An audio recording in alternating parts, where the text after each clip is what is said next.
This might be the most important piece of media ever made on cricket.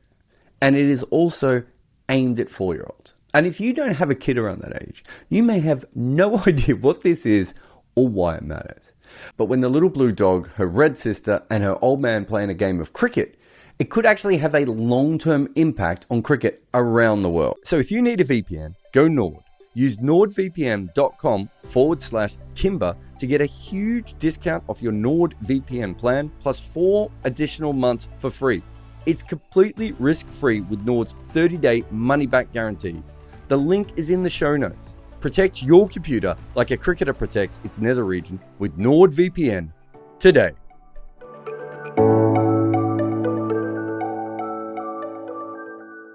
This is Rusty, a background character in the show, telling his sister he can't hit her a catch because he's nearing 50.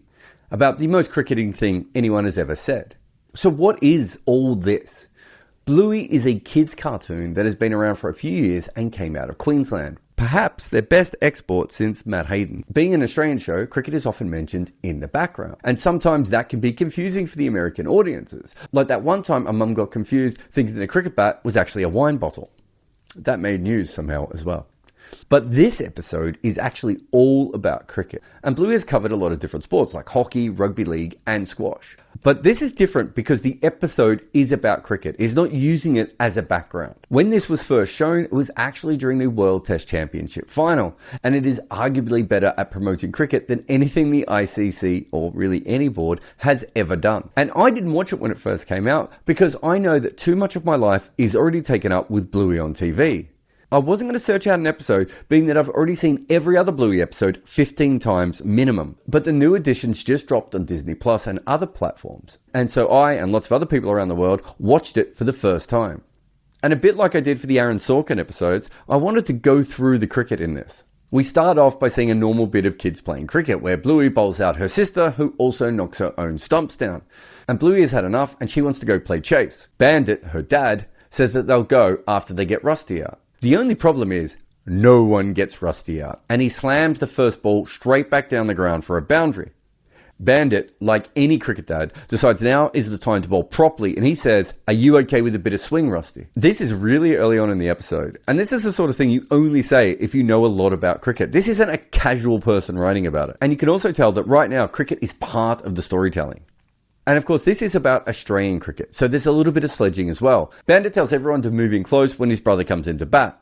It's also worth having a look at where they're playing. This is a park ground and an AstroTurf wicket. Again, it's a very small detail, but that is most likely where these sorts of games would be played in Australia. But it actually gets so much more crickety from here.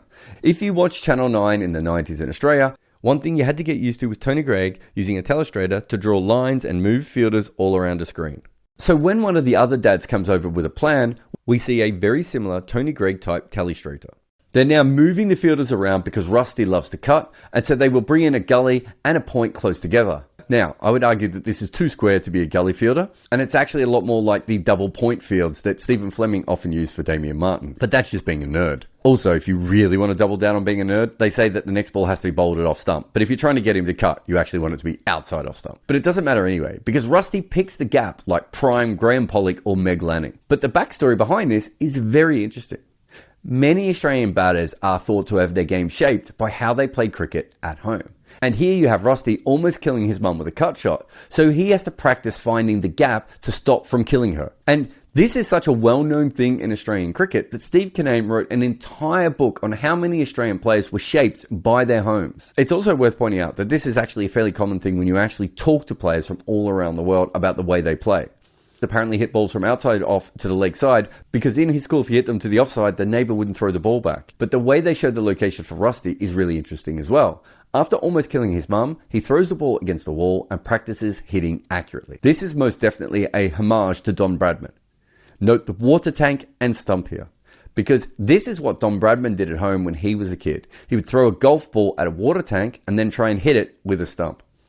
Now, it's not exactly the same, but certainly close enough to suggest a relationship here, especially as the people who made this almost definitely know what Don Bradman did as a kid, because it's kind of drilled into every Australian cricket fan.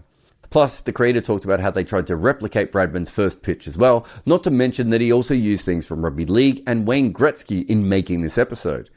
And if you don't know, Wayne Gretzky had a hell of a cover drive. So after Rusty's house ruins their fielding plan, Stripe comes onto bowl and the idea is to get the young fella with spin. They tell him to aim at a rip in the AstroTurf. But it's really worth pointing out where exactly this is. It's outside leg stump. In other words, a very good place for a leggy to bowl. Like, say, the kind that Shane Warne would do. But again, we see that young Rusty is used to playing this kind of ball from his mate's front yard. And this whole bit reminds me a little bit of Sachin Tendulkar having the pitch dug up so he could prepare for Warne. In all honesty, the most disappointing thing here is that Stripe doesn't come around the wicket. But miraculously, bowling leg spin, he still does manage to hit the tear. First time. What a legend. And yet Rusty smashes the ball away. Seriously, this kid looks unstoppable. And that is partly on purpose, because the creators used Steve Smith as a model for how Rusty plays.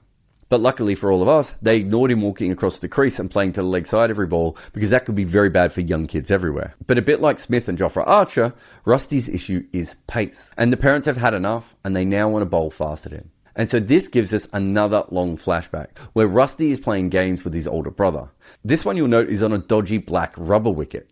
And he's now facing a proper cricket ball. And I think this whole section is my favorite bit, because watching a kid play against a real cricket ball at pace for the first time brought back all the memories I had the first time I had to face one. It's an intense moment for a young cricketer to go from softball to hardball. And Rusty struggles with it so much that he sends a letter to his dad asking for advice. And this is what he gets back.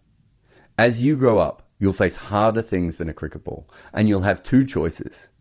Back away and get out, or step in front and play a pull shot. This is more or less what my dad told me when I was a kid. And of course, Rusty smashes the ball away. But there's also a couple of other interesting things here. Like Rusty's dad also asks him to look after his sister while keeping an eye on the ball. And at the start we mentioned that he doesn't give her a catch because he's nearing 50. But now, having smashed all the dads everywhere, he finds his sister for an easy catch despite her being the only fielder left out there. And you can see the dad's shock at the skill of the shot and also the nice gesture. And then with that, Rusty walks off the field. But the final touch is that as he walks off the field, he meets future Rusty, the test cricketer who's going out to bat. This is the moment when you realize that Bandit is actually narrating from the future and telling us about the time he bowled to Rusty. And just from a cricket perspective, I think it's worth noting here this little running on the spot moment. It's so tiny, right? But almost every time in this episode, when they had a chance to get something right about the cricket, they did. And the whole narrative of Rusty's cricket arc, of course, brings back the old Cricket Australia use of the backyard to baggy green as their advertising campaign. But it also goes a lot deeper than that, because the idea of backyard to baggy green is kind of what Australian cricket is built on. And there is absolutely no doubt that this is not just an episode about cricket, but about Australian cricket. But you might wonder why a kids show matters this much. And it's not just because it made Ed Cowan cry. It's because Bluey isn't just some random show. In fact, there's even a cricket connection to why Bluey is important. When Kerry Packer started World Series cricket, it was because he was at war with the Australian Cricket Board over wanting the TV rights. And the reason Packer wanted sport was because Australia had a minimum amount of Australian-made content that had to be shown on TV there. And Packer worked out that the two cheapest best things to do were sport and kids TV. That is why the majority of the Australian TV shows that are world famous are generally kids shows like Bluey, The Wiggles, or Banana in Pyjamas. And in a strange twist, it was a Wiggle who played Rusty's dad. But the thing about Bluey is that it is incredibly famous. It is such a popular show right around the world with kids. And it's only been released for a couple of years, and at this stage it looks like it's going to grow. But also, because it is a children's show, that also means that these episodes are going to be replayed and replayed and replayed many, many times.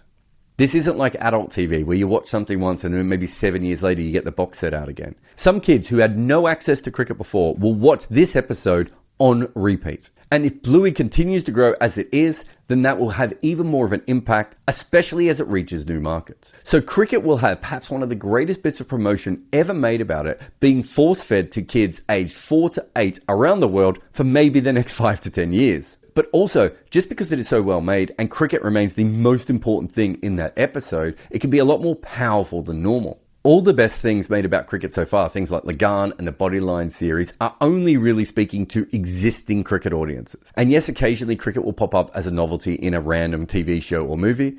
I still don't know why Bo Cruz has a cricket bat in Spain. And I can tell you as someone who spent years trying to sell a cricket sitcom and also made a documentary about cricket, almost everyone in the industry, the minute you say cricket, actually turns away from you because they think only cricket fans will be interested. And the only reason this episode exists is because Bluey is already so big, it can kind of do an episode on anything. And if you don't believe me, have a look at the one where they're trying to get a takeaway meal. And all we have here is a 7-minute episode in which a bunch of angry dad dogs try and dismiss a kid and fail. And yet within that, they have probably created one of the best fictions ever made on cricket. How we present our game is as important as how we play it. And because this is made so well, when coupled with the popularity of this blue dog and her red sister, it means that cricket actually has a chance to be seen outside of its normal markets. And maybe because of that, some kids will start to wonder if cricket is just a little bit more than hitting a ball around some grass. A lot of people complain that I'm not a former cricketer, and so that I don't really know the game. Well, you know what they can't claim? That I don't know desks. I've been using desks for years. I'm a collector of desks, old and new, and I'm sitting on a new one right now. I'm the Don Bradman of sitting at desks. So when I tell you that the E7 Pro next generation height adjustable desk from FlexiSpot is legit, this is like Michael Jordan talking to you about sneakers. This desk holds 160 kilograms. It is as stable as anything I've ever seen, and it has under-desk cable management. But really, the main skill here is that this desk rises and falls at the push of a button. And it moves super quick. And it has so many settings that remember your favorite heights. It really does it all. And I could not recommend the E7 Pro from FlexiSpot anymore, even though I am currently sitting on one of FlexiSpot's BS12 Pro multifunctional, adjustable, upgraded fabric, ergonomic chairs. My butt and computer have never been happier than when using one of FlexiSpot's products. So get over to their page right now for big savings.